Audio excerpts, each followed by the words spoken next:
Assalamualaikum warahmatullahi wabarakatuh. Nahmaduhu wa nasta'inuhu wa nastaghfiruhu wa na'udzu billahi min shururi anfusina wa min sayyiati a'malina. Man yahdihillahu fala mudilla lahu wa man yudlil fala hadiya lahu. Asyhadu an la ilaha illallah wa la syarika lah wa asyhadu anna Muhammadan 'abduhu wa rasuluh, amma ba'du. Alhamdulillah, pada kesempatan kali ini saya Zakir Fizota dari program studi ilmu Al-Quran dan Tafsir Fakultas Agama Islam yang insya Allah berkesempatan untuk mempresentasikan atau menjelaskan tentang sebuah tema daripada mata kuliah Tafsir Tahlili yang diampu oleh dosen pengampu kita Dr. Mukhrij As-Siddiqi Hafizahullah Ta'ala, yang dimana yang akan saya bawakan adalah tafsir tahlili surah Al-Hadid. Ya, surat Al-Hadid, surat Al-Hadid ayat pertama sampai dengan ayat keempat. Oke, langsung selanjutnya memasuki rumusan masalah, yaitu yang pertama, apa saja kosakata penting dalam surat Al-Hadid 1 sampai 4. Lalu yang kedua, bagaimana munasabah ayat Al-Hadid ayat pertama sampai keempat. Lalu yang ketiga, apa sebab turunnya Al-Hadid pertama dan keempat sampai keempat. Lalu yang keempat, bagaimana orang tafsirnya. Lalu yang terakhir adalah bagaimana kontekstualisasi Al-Hadid dengan kondisi kekinian atau kontemporer. Nah, jadi munasabat ini menunjukkan keterkaitan yang erat antara penciptaan langit dan bumi, kekuasaan Allah, sifat-sifatnya, dan kesaksian alam terhadap kebesarannya. Jadi ayat ini saling melengkapi dan menguatkan, menjelaskan keagungan Allah dalam berbagai aspeknya.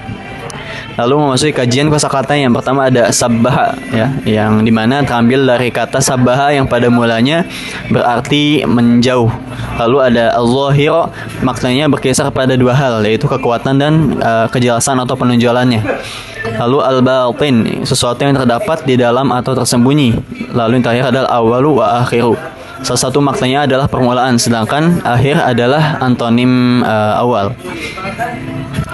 Memasuki pembahasan orang tafsir, yang pertama yaitu bismillahirrahmanirrahim, sabbaha lillahi ma fis samawati wal ard wa huwal azizul hakim. Yang artinya apa yang ada di langit dan di bumi bertasbih kepada Allah, dialah yang maha perkasa lagi maha bijaksana.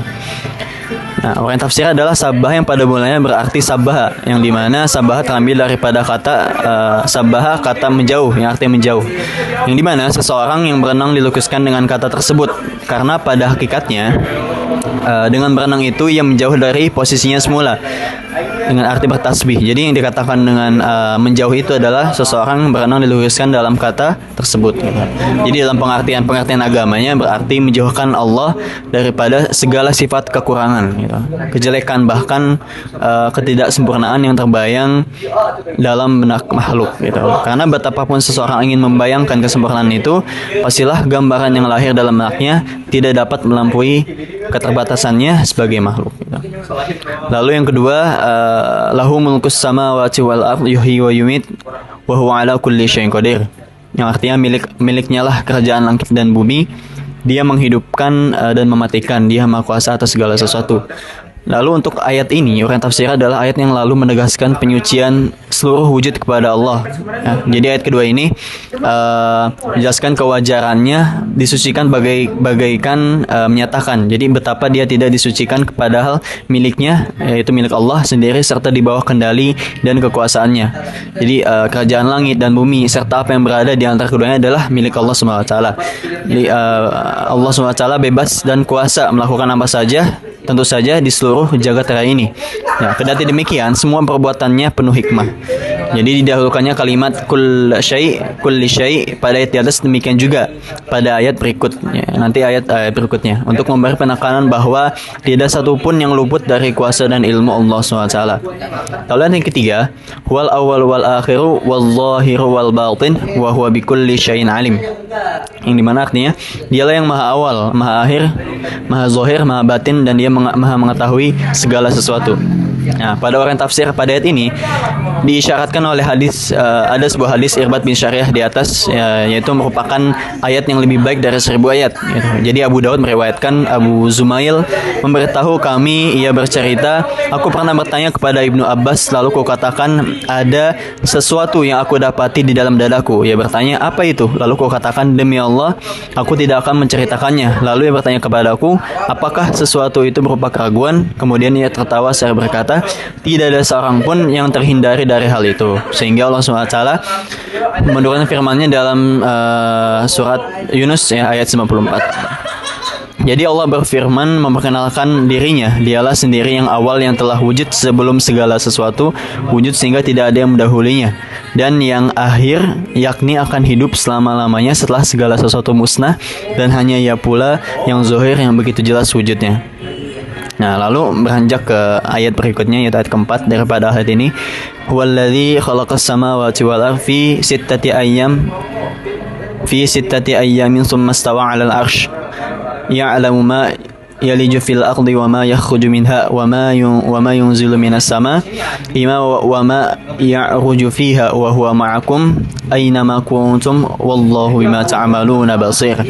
Nah, di mana untuk penguraian tafsir pada ayat ini adalah menguraikan penciptaannya gitu, terhadap alam raya serta sekelumit dari rincian pengetahuannya yang menyeluruh itu. Ayat di atas menegaskan bahwa hanya dialah yang menciptakan langit yang berlapis 7 itu dan bumi yang terhampar ini, yakni alam raya seluruhnya dalam 6 hari gitu ya. Jadi ayat ini menegaskan bahwa Allah menciptakan langit dan bumi ini dan 7 lapis langit bumi ini dalam 6 hari, yakni masa atau periode. Kemudian ia bersemayam, Allah bersemayam di atas arsy, yakni dia berkuasa dan mengatur segala sesuatu yang diciptakannya sehingga berfungsi sebagaimana yang dia kehendaki. Nah, lalu memasuki pembahasan asbabun nuzulnya ya.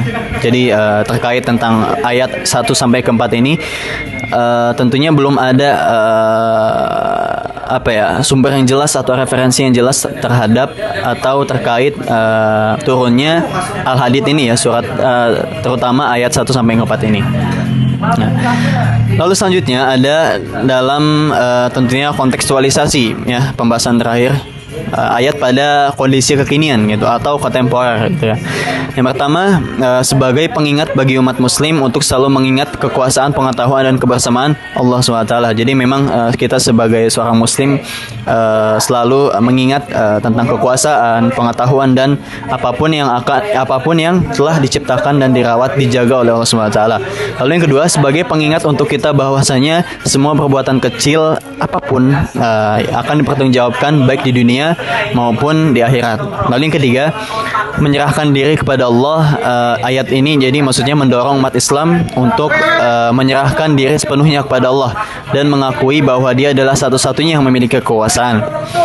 Lalu yang terakhir adalah menghindari kesombongan ya. Jadi ayat ini mengajarkan untuk tidak sombong dan merasa lebih baik atau merasa lebih tinggi daripada orang lain, karena semua manusia adalah makhluk yang lemah dan bergantung kepada Allah SWT.